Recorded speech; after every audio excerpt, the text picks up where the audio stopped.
We are here. Oh my goodness. A day I've been counting down the days for. Welcome, everybody. Thank you for tuning in. We've seen you lining up in the YouTube room. Welcome to the Witch's Movie Coven. Witches talking about movies. I am Patti Negri, your host for this, and let me introduce you to my two co-hosts who are wonderful and amazing. We have the beautiful Heather Greene, who literally wrote the Witch's Bible on all about movies, lights, camera, witchcraft, and she's going to be our expert on all such things of films and witches and movie.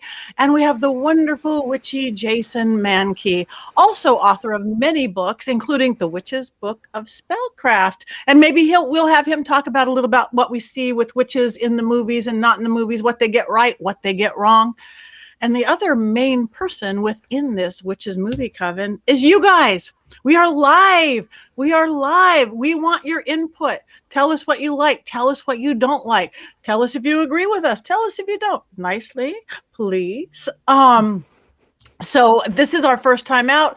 We might make some mistakes along the way. We'll figure it out as the Ghost Sisters are here. My dear friend Mandy. Oh my God. I love the Ghost Sisters. They are great. They are over in like the Tennessee area, whatever states. I mix my states up. We do some fun things together. So this is awesome. So thank you. You guys are checking in. I love it. So why don't we move it over to Heather and tell us, what are we going to talk about on our first inaugural live Witches Movie Coven? Heather. Well, we decided that we would start with three of the most popular movies out there, and honestly, Patty and Jason, I recently did something on Twitter, a little giveaway, and these were three of the top movies that people told me were their favorites. And we'll start with Hocus Pocus. We move on to The Craft, of course, 1996, and then we move to Practical Magic. And the reason these three movies are actually connected is because they were all filmed in the 90s and released in the 90s, which was a really popular time for witch movies. And they go from a Satanic Panic era to a time when witchcraft movies were popular and positive and fun for witches and non-witches alike. So thank you. I guess we should jump right in. So if we want to start out with Hocus Pocus, because there's a new one coming out, right? We've got Hocus Pocus 2, 20, 30 years later. But the original, that was, I mean, we had good star power, lead it off by Bette Midler. So let's start there.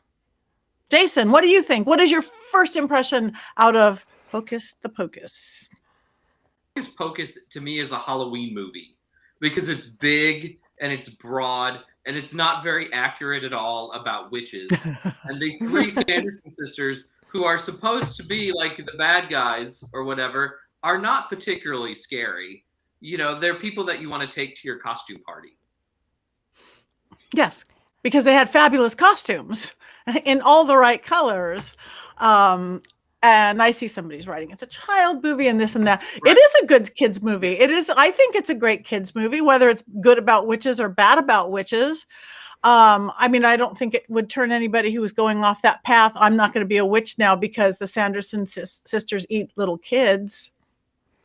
No, and that was what made it a classic Satanic Panic movie. Getting into the history of it, because it was about witches eating kids, which was the fear during the Satanic Panic, essentially, not eating necessarily.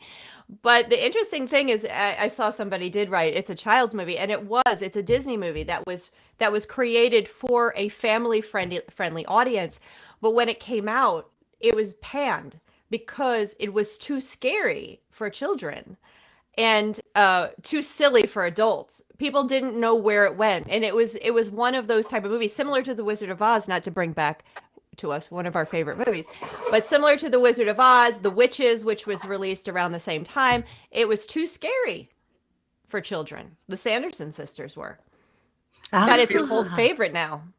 I feel like it feels like a Disney ride to me in a lot of ways. Like the Pirates of the Caribbean rides or the Haunted Mansion rides. Like you could have gone through the Hocus Pocus ride and that story would have played out the same way in the ride. Mm-hmm. Yeah. My least favorite part of it is the talking cat. I love Binks. I just wish he wasn't talking. I love Binks. I love the character. I just hate the moving mouth. To be honest, I have to be real about that. I just don't like the talking mouth. That didn't bother me. I like the Binks. Actually, my cat Grace, his best friend, is named Binks, and he is a black cat who wears a great big rhinestone collar and a pentagram on him, and they're in the backyard right now, I must say. So the talking cat didn't bother me. The part that I really kind of liked, and again, what I remember from way back then, is that not even counting the witches, but the girls were so strong. The little sister was so strong, and the new girlfriend was so strong, and boys got to screw it up and do this and that, and of course save the day. But that stood out to me way back then. Mm-hmm. And the characters were over the top, like Jason said. I mean, the witches were over the top, and the performances were so fun. Yeah. I'm the weird person who did not see that until last Halloween. I was very poor when I was younger, and I just didn't get to see movies because they cost $4 to get into back then. So when Heather makes fun of the mouth, I get that, like in a modern sense of the cat, but also it's quaint and cute watching it today. And again, it makes me kind of feel like those Disney park rides, because that's what it would have looked like back then. And I think it's a cute effect for 1993, 1992. I think it works. Yeah, I think so too. So do you guys think that if it was released now, would it not be too scary for kids now? Kids, 30 years or however many years later, it's not too scary for kids? That's a great question, because The Wizard of Oz still scares people. I mean, it still scares kids to this day. Would it scare people? We have to, our 12-year-olds and 5-year-olds that are watching that movie, are they scared by it now? That's a really good question to ask. I don't know the answer to. And I guess we're going to see how they transform or change the Sanderson sisters and how they're represented in the next couple of weeks when the next one comes out. I think it'll be really interesting. But, people aren't scared of witches the way they were back in 1993. They aren't scared that witches are inside preschools, converting or harming children. So it might be different now. That's a great question, Patti. Yeah. I don't know. I don't know either. I guess any of you out with kids out there who have kids, chime in. We just had one person ask, is there anything in it that was realistic? I think that would mean from the witchcraft, the magic, spell crafting perspective. No, not really. Though the book is like its own star of the film way. Yes. Right? Like it is. It's like the most beloved witchcraft movie book I've ever seen, I think. With the eye? Yeah. It's a character. Yeah. When I wrote the Witch's Book of Shadows about Books of Shadows books, like when you Google just Book of Shadows, that book comes up all the time, and people are constantly making reproductions of it, and that's it. And the new movie is an actual sequel with Kathy Najimy, Bette Midler, and Sarah Jessica Parker. So that's going to be terrific. Like if it didn't have Bette Midler, I don't think you could make it. You have to have those three women to make anything that's Hocus Pocus related. Go on. No, I was going to say, I agree. That's what made the movie. And that is what keeps the movie alive in the cult fascination with it, is those three characters. Without Binks is cute. He's like Salem. He's adorable black cat. But it's those three characters, those three actresses that keep this movie alive. Absolutely, Jason. I agree. Yeah, I always thought that Sarah Jessica Parker, though, was kind of a blank slate. I mean, she was a young actress, and she didn't really have a whole lot to do in the film. I'm really excited about the second one because now she's as big of a star as the other two, and I'm curious if her witch character becomes bigger because of that. Yeah, maybe more layers to it, to the dumb, goofy witch, maybe deeper dumb. And she's not young anymore, and that was a facet of the character. So yeah. But you know what cracks me up? I looked on IMDb, the Internet Movie Database, for those you could look up every movie and who it is, about the new one coming out. and it was showing the actors. No, actually, I looked up the old one, and it showed the pictures of Sarah and Bet and Kathy, and they look exactly the same. They showed the picture of all the kids, and they're all grown up. I mean, way grown up. But that's what's like. Oh, well, the witches didn't have to age. I like that. The kids all grew up. They're in their 30s something or whatever. That cracked me up. Just go to the IMDb and look at it. The kids you don't even hardly recognize. And the others look exactly. I mean, maybe they picked up some witchcraft, tricks while they were filming the movie. And one of those is perpetual youth in Hollywood or something. Well, it is a requirement. No. Somebody just said that they saw that they would ride a Roomba in the new. Oh, fun. I have I don't have a Roomba. I have a very crowded, very antique house, and I think it would just be too much work for the Roomba. But I've seen people decorate. I think one of them is on here, Matthew. You could decorate Roomba as a little altar that moves around the house. You could do all sorts of really fun things. So I hope they have fun with a Roomba in the new one. Yeah, that's an interesting take on the broom, isn't it? Yeah, I guess it would be a flying saucer. So I know somebody is going, isn't something real? Isn't something real? No, not really. Not really. They're magic. No, I think they used pieces of witchy or kitschy lore. They used things like black cats, and they had pointy hats, and they had cauldron. They had a cauldron. So they had pieces that come out of it, but it's the kitschy pieces that have been out and played around with. It isn't real. None of it was actual. The spells, and is that what you're talking about? The spells and the needs and what they were doing. None of that was real. That was all campy Hollywood fun. Right. It's Halloween witches. Halloween witches. It's Halloween witches. Exactly. Yeah. Exactly. And it is good because it is Halloween. And again, Halloween time, we're starting this for Halloween time because Freddie and Jason, they get all the Halloween movie. It doesn't have to all be slicers and dicers and serial killers. There's some fabulous witch movies, even if you want to be scared or not scared or have fun. So on that note, we'll wait and see about the new one that comes out. Why don't we move on? Shall we move on to The Craft? Oh, 3 years later. The Craft comes out, and that changes. That gets us back to that conversation was anything real? Now, by the mid-1990s, 1996, everything begins to change for the representation of witchcraft. 1996 was a watershed year. It was the year The Crucible came out. It was the year The Little Witches came out. It was the year The Craft came out. It was the year I think Sabrina started. And it was this year that we start to see a real revolution in the representation of witchcraft, and it becomes Wicca. And that's different. And The Craft is one of the heralds that, definitely. Although not perfect, but it heralds that. There's your history lesson. Continue. That's good. No, we like it. I remember watching it. I was practicing when that came out, and I was like, okay, they got this right. They got that right. I don't know who that deity is. I don't know who Mama or whatever. Manon.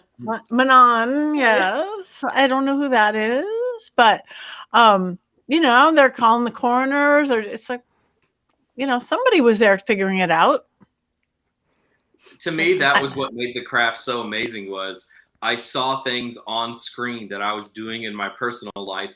And I was a solitary witch, right? And I had never seen a ritual before. I had never seen anyone call the quarters. It was really exciting to see all of that in front of me on a giant screen, because I did get to see that one in the theater, because I knew it was going to be something that was more representative of what I was doing at the time. Absolutely. I had the same reaction, Jason. I remember seeing it and going, wait a minute. That's real. Hold on a second. Someone did their research this time. It was pretty refreshing. And I think that was the reason so many young witches, especially teens and 20s, just why The Craft became such a cult favorite, and why it's a gateway drug, so to speak, to witchcraft. It became that. It became a way that people went, oh yeah, this is what it is. This is what I want. And you're so sympathetic to the four witches in the movie, especially at the beginning of the film. Yes. Till about, what, 3/4 of the way through? And then maybe your perspectives change a little bit depending on whose side you are. But those of us who practiced witchcraft back then were the oddballs, right? We were the others. We saw ourselves in all 4 of those girls, and that's what made it special. Okay, Yeah. I see Haley wrote, thank you, Haley. I do believe that you can have abilities inherited down to children. The craft opened one of my eyes to this. I personally believe that too. When I was a little kid, I would be in my little suburban Los Angeles backyard picking herbs and rosemary and mints and stuffing them in my mom's wallet and knowing that that would bring her more money. And she really didn't understand that at the time. Like, what are you doing? It's like money. It's for, and then years later, you start learning about herbs and plants. Like, I just knew it from the beginning. So it's in the blood. It's in the blood. So, and I really love this one comment that someone's written up here. I was just noting it while you were chatting. They said that I love the craft as it gave a lot of young witches permission to live out loud. I think that's a really great way to express it. I think that's exactly right. It gave a voice, it gave language, it gave permission to live out loud. And like Jason said, he saw the quarters being called. And I had already been in a group, so I had seen it at that point, but I had never seen anybody else do it. And I'm like, oh, and there's butterflies. And I love the 360 camera where it spins around. It was like, that's capturing that feeling of being in that circle. So, and we have to give a hat tip to Pat Devin, who was the priestess who helped make that happen. Right. And I see that Crystal right there wrote, I think they had a priestess to help set things up from a local Alexandrian couple. Was she Alexandrian?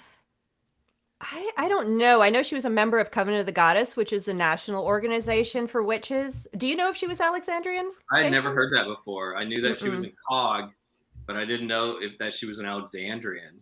So, yeah. We don't know. That's good to know because I didn't know. Yeah, I didn't know. Thank you. Lovely people checking in. Yes, thank you. Look, yeah, and it's good they have. My biggest thing on this one, again, there was not anything you're going to do bad. My thing is when they don't have an expert, besides that they do us wrong, I worry that they could do something bad that causes, and to me, not so much, but going into horror films, I've experienced that. When you see those ones that are cursed, films that are cursed, it's like, well, energy, spirits, dark light, whatever, to me, don't really know the difference of an actor reading off a script. And if you have certain sounds and certain words, you're going to create that energy. Because again, when I had a friend write a film on an experience I actually had, but I sat down with him for 5 hours and I go, Laurent, you can't say that. He's like, but you said that. I go, I know I said that, but let's change that a little bit so we're not moving things around energetically. And so we don't become one of those cursed horror films where the actors die at 27 or something. Because I do believe there's power in sound, there's power in words, which we do in our craft. So I do think you always need some kind of an expert there, both to give it some sense of reality, like all of us going, oh yes, west, water, oh, east, air, oh, look at that, yay. And also that you're not, opening a portal to hell. A little overstated. The only weird thing about having an expert on there while they're filming is because there's an expert there, people might think that everything in the film is accurate when it pertains to modern witchcraft. And really, what percentage is accurate? 60%, 50%? I mean, I can't fly at the end, right? There are things that happen at the, I know, it's really disappointing. Not even on the Roomba. And I tried. But there's a point though, where you have that expert, there's this thought, well, then it must all be right. And we know from experience that not all of it is right. Some of it is right. Right. Yeah. And Pat Devin, if I remember correctly in reading it, and I talk about this in my book, is that she actually did an interview after, I can't remember who it was with, but she talks about that very point, is that she was an advisor. She didn't write the script. So she was an advisor and helped with getting some things right, which I think the best part they got right was that one scene in the woods where they call the quarters. That is the most right part of it. But when it goes off into the Manon thing and at the ocean ritual, and then it goes, some of that becomes more of the layover from the horror movies of the Satanic Panic, when we were afraid that teens were being corrupted or brought into a satanic type ritual. So it's still a border film culturally. So it still contains that. So you still have that end part where Nancy goes crazy. And that becomes more of a teen film. It becomes a teen film, horror film that's layered with witchcraft. So it's no longer right anymore. It's no longer necessarily correct, as well as some of the other magic, some of the stuff. Like you said, we can't fly. We can. What? Stop it! Don't. Sorry. Yeah. Why don't we? I know we've mentioned it a couple times. Satanic Panic. Maybe some of our listeners or watchers don't know what that is. What's the Satanic Panic? Heather? Satanic Panic, just real quick, started in the 80s, early 80s. It was a factor of the conservative political movement, or we swung politically to the right, and a reaction to the more progressive 70s and 60s. And then what happened is that people were fearful that that Satanists and witches were harming or corrupting children and teens. And it started around 1983 with a preschool, McMartin Preschool in California. It started there with a court case. It was more complicated than that, but that's the easy pinpoint that people usually say. And then it grew and it became this big cultural movement. It became so much a part of our 1980s culture. And it really didn't end until early 90s, and then it slowly tapered out. I mean, if you just watched Stranger Things, you saw them showing the Satanic Panic elements of that in there as well, with the Hellfire t-shirts and Dungeons and Dragons. So that was all part of it. So the 1990s was the end of it. And the Craft was the bridge movie. I always thought it was interesting in the Craft, where the owner of the shop, who is sort of the good witch, there are a lot of Christian overtones in that show, right? It's like, it always felt to me watching it like, this is a witch, but she worships the Virgin Mary or something, right? And that almost makes it okay. Maybe that's just me and that's what I picked up on. But that's what it always felt like to me, that it was like something just a little bit different from what most witches at the time were doing. That's true. Yeah, maybe that is so John Q. Public, who doesn't understand what the craft really is, they could, that's a good witch. They couldn't see that's a good witch unless you had a Virgin Mary or something, maybe. I don't know. Right. Just there's a comment that says that's Santeria, and there's certainly sort of that feel to that.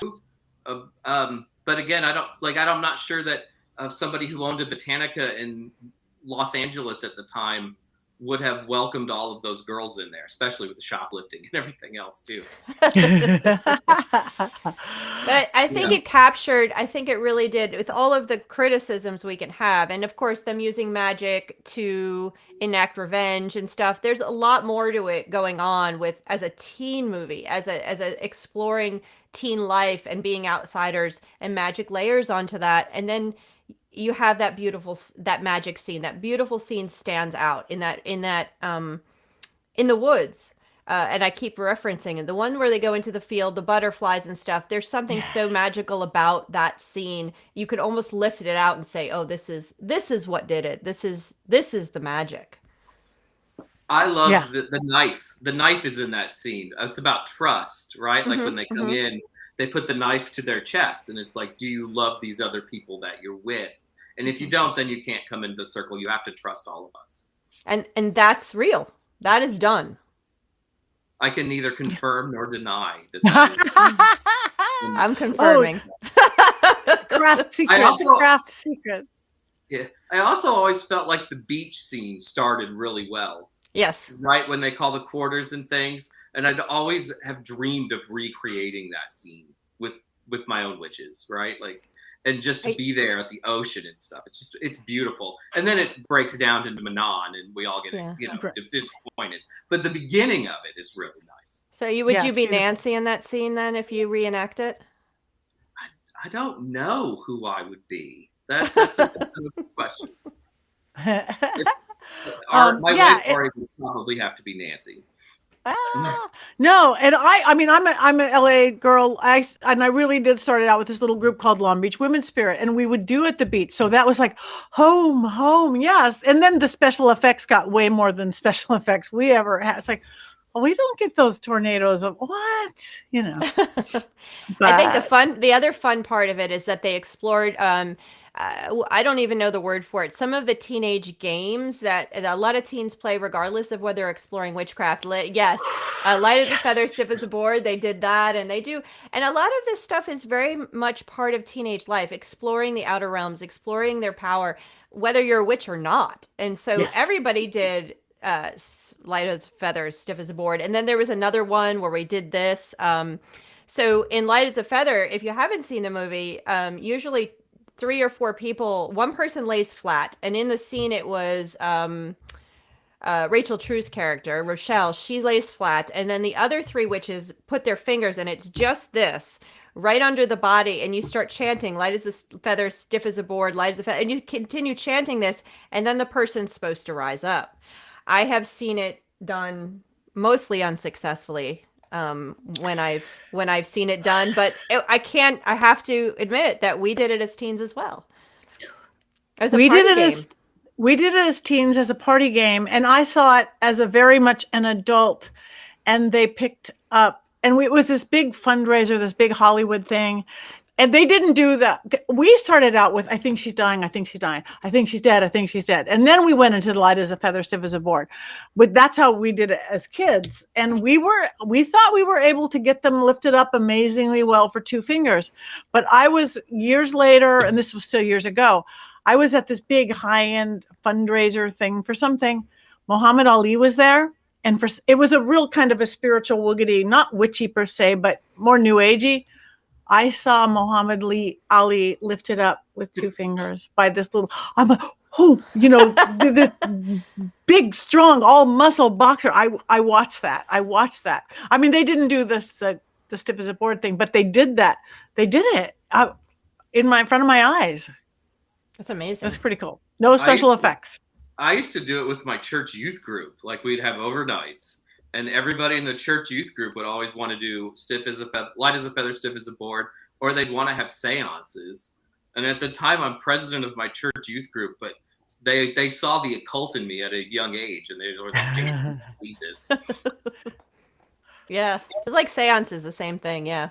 One of the great things about the craft is like the lot of the magic in certain spots is really accurate, which. Watching it on the screen, I always really loved. Mm-hmm. Yes, it was beautiful. You know, it goes, and somebody did mark it. Why do they say often go dark and make the witches go dark? Because that's what people want to see, for one. I mean, you watch news. It's not the good news. If somebody helped the lady across the street, it has to be scary. You watch, I'm in Ghost TV. We don't go to the place where the ghosts are hanging on the chandeliers, having a good time because this is where they got married or where they had a party. No, you go to the insane asylum and you go to whatever. That's what people want to see, is that whether it's a scare or a jump scare or whatever. So I guess that's why.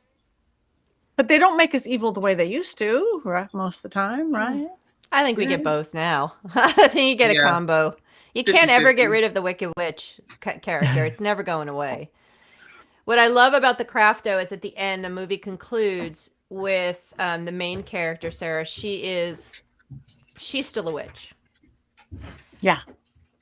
She's still a teen. She's still a witch. She still doesn't know what, and she made the right choices. She made positive choices for herself and for her community. So there was a positive message there.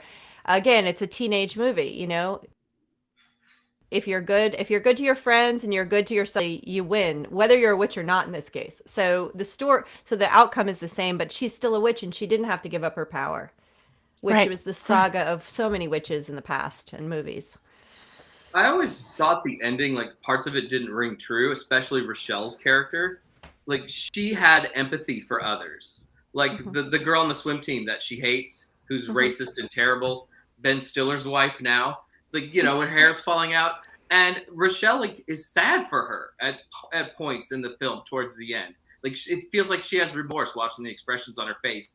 And then for her to be sort of like a really negative antagonist and follow Nancy always bothered me because it never really rang true for me. The interesting thing about that I learned in writing my book about Rochelle is that a lot of her backstory was cut. And you can read about that in Rachel True's book that goes along with her tarot deck. She writes about these pieces and how there was more. I don't know. I'm not sure if it was just in the script. I can't remember, or if it actually was filmed. But there was originally she had a family. You know, you see Nancy's family. You see elements of the backstory of I'm losing the name of the character. Not Sarah. Anyway. Bonnie, thank you. So you see Bonnie's character, and you see these backstories, definitely Sarah's. So you don't really get a sense of Rochelle's backstory, and it was cut from the movie. And Rachel talks about that in her book about how that happened. So we really don't get enough of Rachel, and that may explain why you don't understand that, why there's an incongruity in her behavior. Maybe there's a missing story there. A missing, even if it's just a shot or a scene. Oh, interesting. I don't know. And speaking of that, that's interesting that you said that Rachel True has a tarot deck now, right? So yes, I wonder if any of these girls, they were hired actresses, obviously young at the time, if this inspired them to go look into the craft as something, or if they were already there, or if they're just playing off that they did a witchy movie. Because Fairuza Balk, she bought a store right here in LA after that movie, one I went to like constantly here in Hollywood.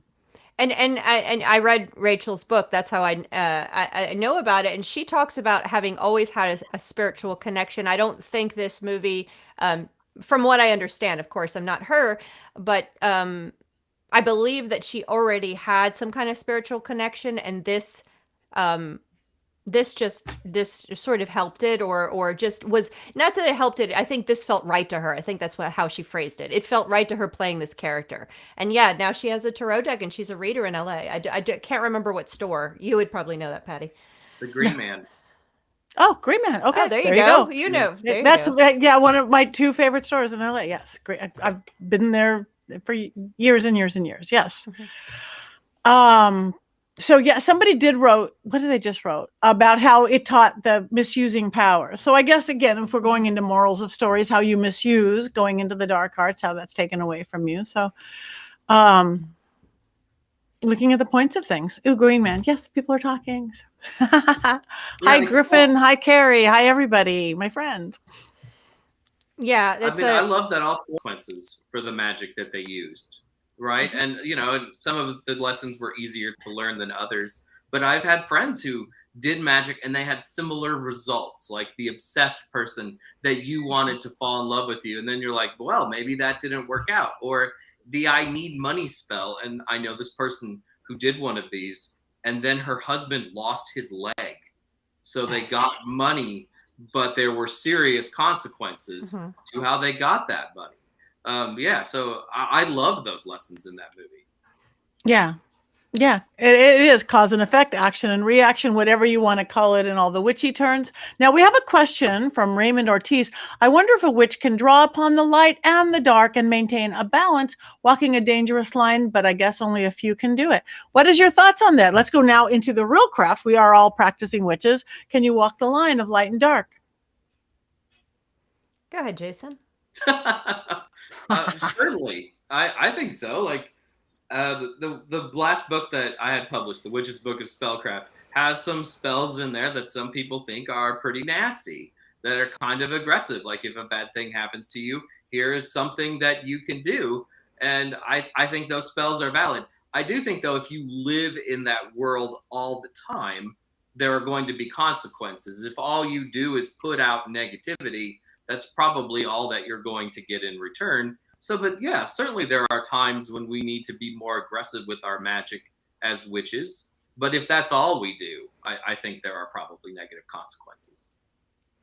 I completely agree with that statement. I think it mirrors life. If you're listening and you're not a witch, it mirrors exactly a life a lesson. If you live constantly in the negative, like Jason said, it's going to affect your life, and it's going to be drawn to you. And I think that's the same with magic. You can hex and do baneful magic. You can do those things with the knowledge of how to do them and when to do them, and carefully and controlled. And you can't always live in the light either. That's not positive. There are places where you need to do that. So I definitely agree with that statement. I do too. Well said. No, I agree too. And again, the early days of like love and light, love and light, love and light, love. Yes, love and light, but there is the dark side. But my thought against yes, and it is. Thank you, Raymond. It's about a balance, but I just choose. I think you have to live in the world you create. Like if you're doing all this, I'm controlling people. That means you've created a world where you can be controlled too. Hexing. If you live in a world where you have to do too many hexes, you're creating that reality for yourself. So now you can be here. But if you stay the balance away from that, because to me, I've been able to pretty much, except for protective and, defensive stuff, been able to create everything I kind of wanted by going positive magic. And then I get to live in a positive world because we create our world, whatever you want to say, magically good or bad. Mm-hmm. We have a local witch who curses everybody. Like if you look at her sideways, she wants to hex you, and her life is completely miserable. And I'm like, well, it's pretty obvious why your life is completely miserable. I mean, all you do is put misery forward. What did you expect in return? Yeah. Yeah. And I know people who do too much dark and you're going to get what you want, but all of a sudden they're like the crankiest witches I know, and they're the angriest, and you kind of get paranoid. Of course it is paranoid. It's creating that world. So you don't have to do it. You build your world. You get out what you put in. And that's just the reality of it, So, and that's with magic or with anything. It's what it is. Right. And as it showed with the movie The Craft, as that we move on. Somebody wrote, as a gray witch, it's a term people use. I go with yes. I mean that some should know that the dark is well for the light for protection or defense. I don't hex or harm unless it is very much needed, which is very rare. There you go. Yeah. It's balance. So thank you. Mm-hmm. Thank you, Malcolm. So again, I think The Craft actually shows some of that, the consequence and cause and effect, action, reaction, whatever that is along the way. So let's move on, shall we? Where are we going? To the practical magic now? Practical magic, one of my my number 2 movie in witchcraft movies, I must say. So practical magic. Okay, well, Heather, since you are our witch movie historian, you want to give a little layout of what this is? Sure. So Practical Magic was put out in 1999 at the very end of the 90s, just before we had the Y2K disaster, which never happened. And we turned over before so many things changed in the world. As the internet was coming online, I mean, he had this movie come out. And this was sort of at the end of all these wonderful witchy things going on. We had, starting with The Craft, you had Sabrina, you had Charms, you had... Buffy the Vampire Slayer had a great witch in it. We had a ton of really fun Wiccan movies. And I say Wicca because that became the buzzword in films at that point, more than witchcraft. But then this Practical Magic came on, and it's a rom-com. Witches don't get a lot of rom-coms, and this is a true rom-com. This is let's go to the movies with a glass of wine, and well, I guess you can't go to the movies with a glass of wine, but you can in Los Angeles. You can. Well, I guess so. Not here. So this was a total rom-com, and I remember going to it when with a bunch of witches. And it was like 8 of us, and we sat there in the row and watched this movie, and it was so fun. And it it's a feel-good movie. It's Sandra Bullock, and I'm, my mind is blanking right now, so someone's gonna have to put up the actresses. Nicole Kidman. My mind just went blank. Nicole Kidman, Saoirse Channing, who I love, Grease, and Diane West and Aidan Quinn, as you can read. And it's the story of these two young witches who come into their own magic and are looking for love or not, and trying to figure out who they are in their family and their community. And the basis of the movie is acceptance of difference. That's really the essential idea. And the difference here are witches. So it's a fun movie about love, about community, and a little Halloween. Yeah, and a little Halloween and witches fly. What Haley wrote us is practical magic opened the mind for people to be more open-minded to people with gifts. So again, witches weren't just witches doing spell crafting; they had other gifts along the way.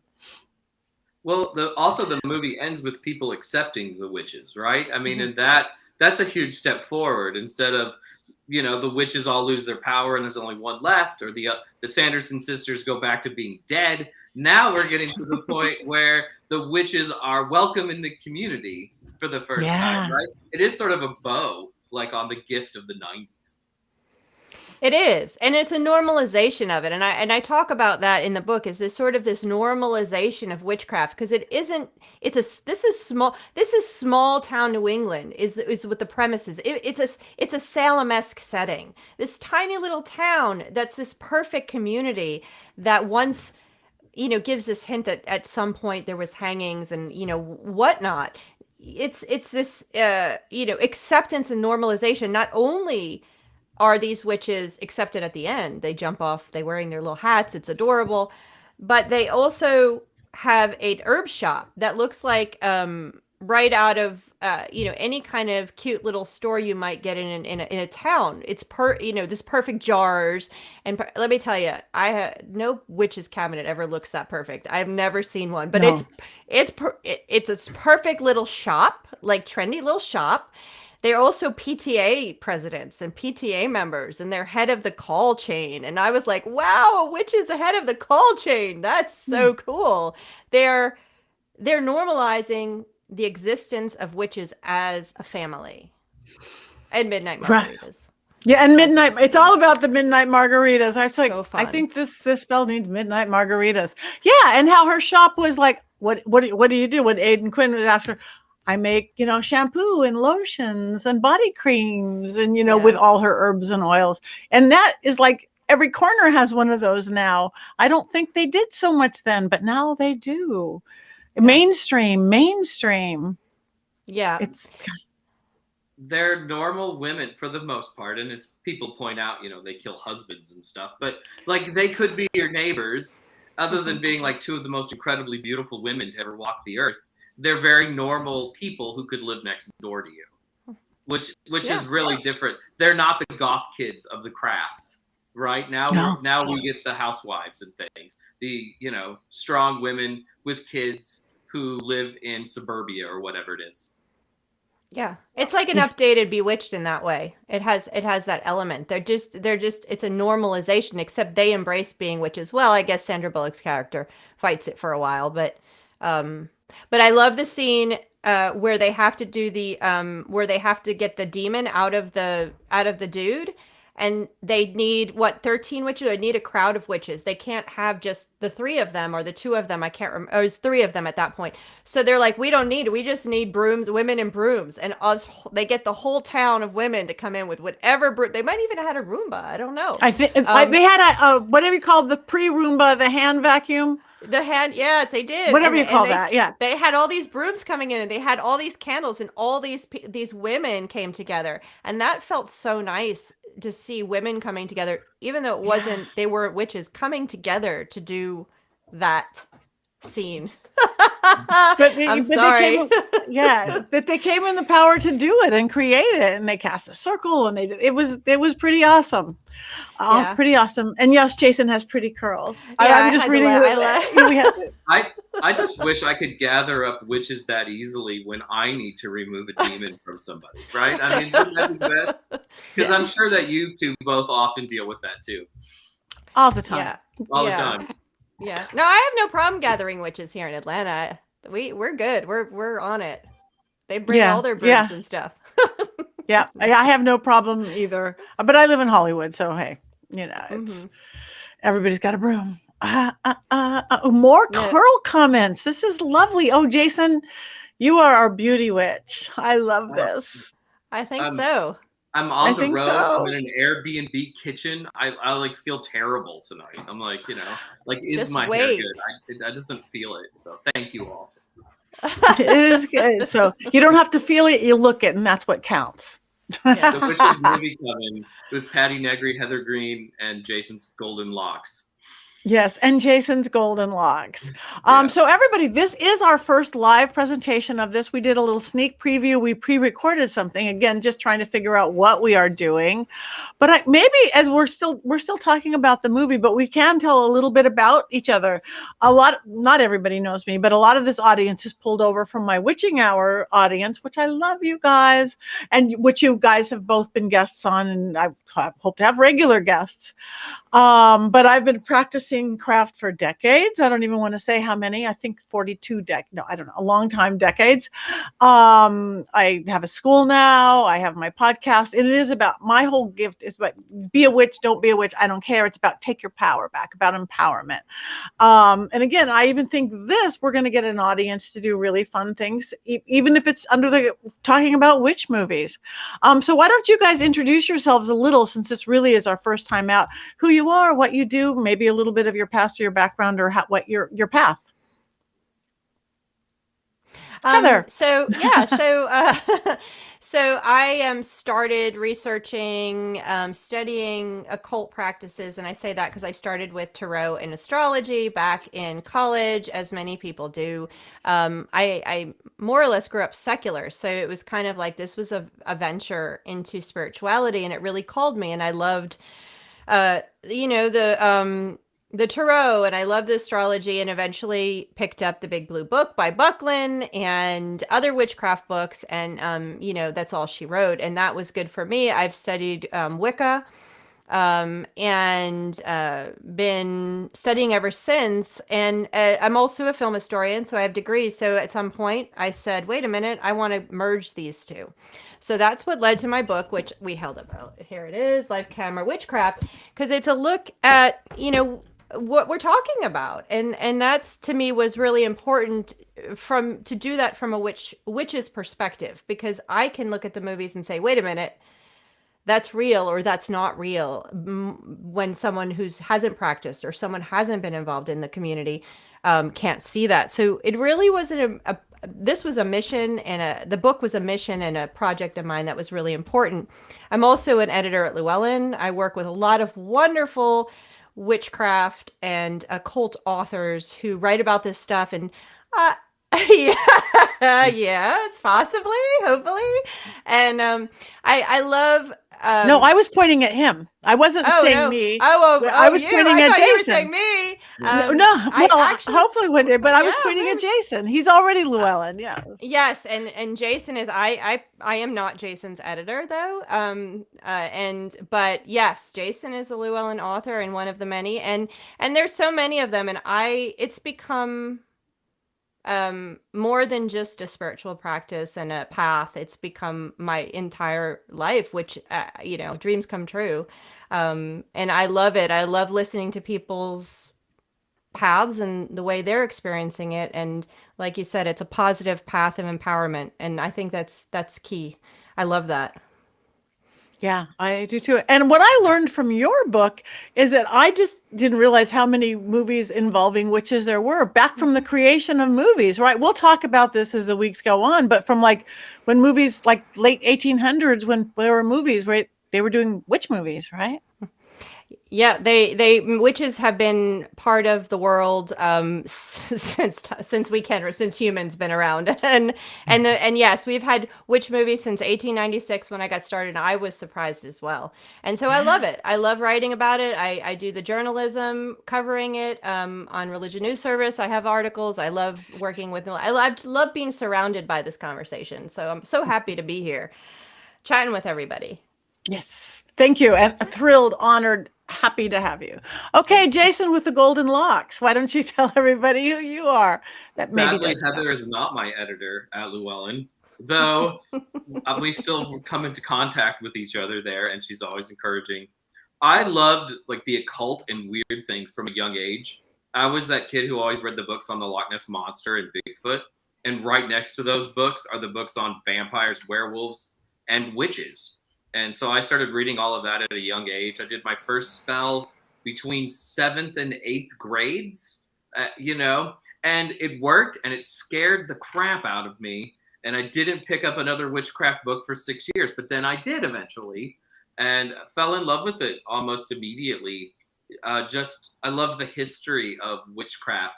I love sort of the folklore history, but I also love the modern history of how people came forward in the 1950s and said, hello, I'm a witch. It's my religion. It's what I do.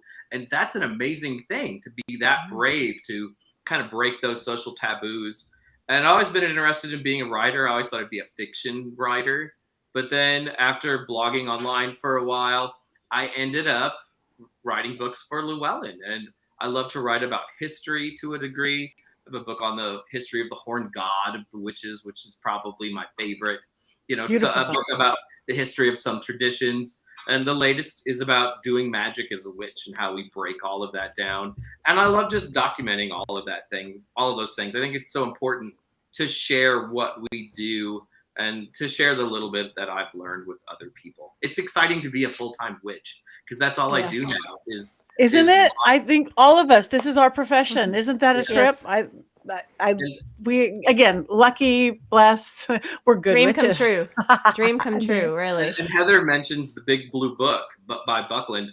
I'm on the road because I'm researching a biography of Raymond Buckland, which will be out in 2024, unless I get really behind on it. And then it'll be out in 2025. But let's hope for 2024. Yeah, I have that book not 10 feet away, sitting on my shelf there with amongst everything else. That's like the requirement. How you go, oh, wait, there's chapters. Okay. What do so you guys, this is what we do. It's going to probably morph like life does along the way, but we want you guys to tell us, what do you want to talk about? What is your favorite movies? Do you want to talk about decades and eras? Do you want to talk about good witches and bad witches? Spellcrafting in. You guys can follow us, like us on all the social media. We are all on Facebook and Twitter and Instagram. Please look us up. We'll post that on all our places on YouTube and stuff.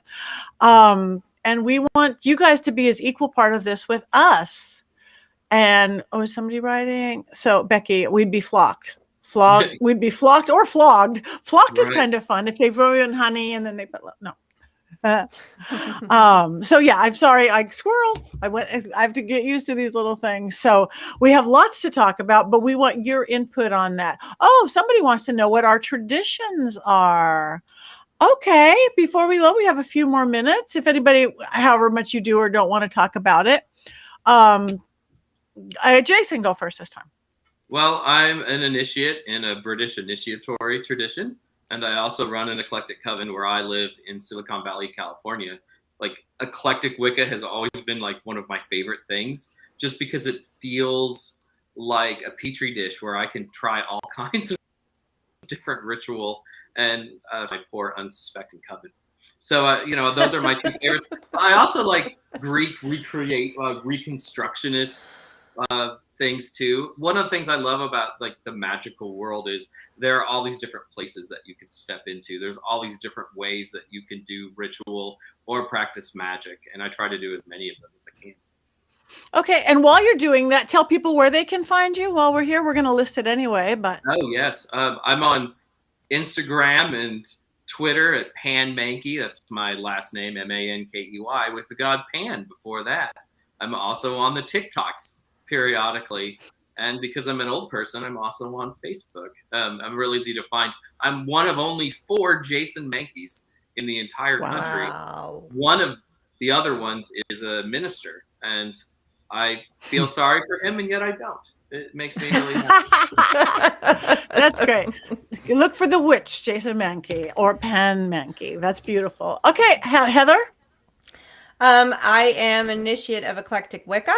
I practice solitary now, although I'm still that's where I started and still member of that coven. And that's what I've done almost entirely, but I also love solitary folk magics and love studying the folk magics of our country, which I've been working on a book on that fascinates me, the simple easy magics that you need to do, like when you're looking for a parking spot or so things like that in the kitchen. So I love that basic folk magic stuff as well. And let's see, where can you find me? Is that what I'm supposed to tell you? You can Yes. find me on all the places. I don't do the TikToks, although I do have an account there. I am most active on Twitter, and there I am Miraselena01, Miraselena01. That's where I'm most active. I'm also on Facebook and Instagram. And there are other Heather Greenes. There are many other Heather Greenes, and the most prominent one is a whiskey expert, which I'm totally cool with. So I like sharing the name with one of the top whiskey experts in the country. Wow. That's pretty good. Thank you so much. So you guys like them, follow them. I started out again, that 80s, very Wicca, very, this is what, and even that was still eclectic. I'd look at, no, I'm not Diana. No, I'm not this. I'm not that. Very eclectic in my work. I keep going more and more elemental in everything I do. But then it's like, oh, I like some ceremonial stuff. And then, oh, but I like chaos magic. Oh, I like traditional British craft. So I'm a witch. I can't even, I'm so eclectic. Eclectic doesn't even quite suit me anymore because, I like a buffet. I like, again, the one thing I believe about our belief system is that we create, it's our path. Whatever path you're taking, that's our roadmap, so we can navigate. So some parties like this map or that map, and I like that we're all open with that. So find your path or mix them all up like I do. You could find me everywhere, bathroom walls across America. I should stop saying that, huh? Patti Negri, Psychic Medium on Facebook. That's the only one I actually at this point have a blue check because I get lots of fakes. I will never contact you. Patti.Negri on Instagram. Patti Negri on, I love you guys called it the TikToks. That sounds so bad, wrong. TikTok, just TikTok. Us in China. And on Twitter, Patti Negri. So again, come back. We're going to do this again next week. And if you guys like it, maybe we'll do it forever and ever and ever. And then we'll do the sequel in 30 years. Ever. We don't even know what we're going to talk about next week, do we? I thought we wanted people to tell us what to talk about. Like we were going to. I think we do. What do you guys want us to talk about? I did see somebody talking about, asking about mentioning The Covenant, which is a movie that is from the 2000s that was all for teenage boys as witches, which is something very different. I don't know if we want to look at male witches and talk about our favorite, which is something, a little different. Yes, I think that's a great idea. I don't know if people want to hear about that. Do you guys want to hear about that? Let us know. So maybe that could be, maybe we could have a couple subjects, like we had a couple movies today. Maybe we could talk about the Covenant and male witches and boys and maybe one other thing. I don't know. You guys, thank you. You guys, your input has been amazing. Keep it up. You could, all the social medias, we will see everything you guys are writing and asking us. You could email, you could YouTube. It's a small world these days. We're everybody together. But thank you. You guys have just been amazing at commenting and giving us your comments and your questions. And that's exactly what we wanted. So what do we want to come up with a sign off or something like that, you guys? I don't know. Should we just cackle? Yeah. We should just cackle. Okay, you guys cackle with us whether you have a microphone on or not. Because sometimes witches have to practice our cackle.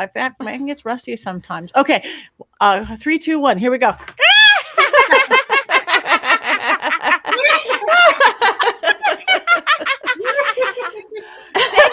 Thank you for joining the Witch's Movie Coven. Patti Negri, Jason Mankey, Heather Greene. Come back next week, same place, same time. Bring the popcorn. See you then.